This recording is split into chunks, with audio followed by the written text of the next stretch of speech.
তোমার মায়ের বাতাল অত্যাচার করছে, তো এই পরিস্থিতি এখন তোমারও। তাহলে তুমি আমার মেয়েটার তোমার কাছে দিছি, তুমি একটা স্ত্রীর চাই কি স্বামীর আদর, তুমি স্বামীর আদর ছাড়া স্ত্রী থাকতে পারে না। ওর বাজার আনে, সদা আনে, ফল আনে, ওর রুমের মধ্যে আটকে রাখে। ওই মায়ের ফুটলাটা লয়ে মায়ের কাছে, মায়ের একটা নাতি আছে, ওই মায়া লয়ে মায় থাকে। এই মায় এই বিস্তারিত আমি আমাদের ছোটভাবে ছোট করে দিচ্ছি।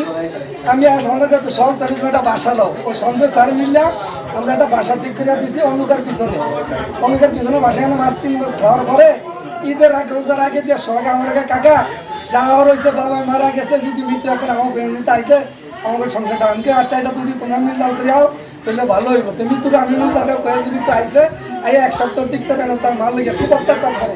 তার মায়ে তার বইনে তার সোহাগের নিজে, সোহাগের আরেকটা ভাই আছে, ওই বউটারও থাকতে দেয়, ওই ভাইটারও ওই ফ্যামিলিতে থাকতে দেয় না। সোহাগের ভাই বিন্দু তাকে বিন্দু পাঠায়।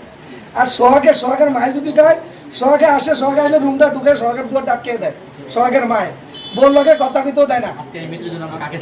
এই আজকে মৃত্যুর জন্য সবচেয়ে দায়ী যে সোহাগের মা, সোহাগের বোন। এটা সাক্ষী থানার সঞ্জয় স্যারে, দারোগা সঞ্জয় স্যার, এটা সাক্ষী সঞ্জয় স্যারের 3 বার বিচার করিয়া দিছে। সম্পূর্ণ সাক্ষী সঞ্জয় স্যার, থানার সঞ্জয় স্যার সম্পূর্ণ সাক্ষী। বিয়ের পরের থেকে অত্যাচার, এর আগে বিয়ে করছে, এই বিয়ের ওই অত্যাচার মারিয়া গেছে। মারার পরে বিয়ে হয়েছে আমরা জানি না জানি, সম্বন্ধ দেওয়ার পরে বিয়ের পরের থেকেই অত্যাচার চলতেছে।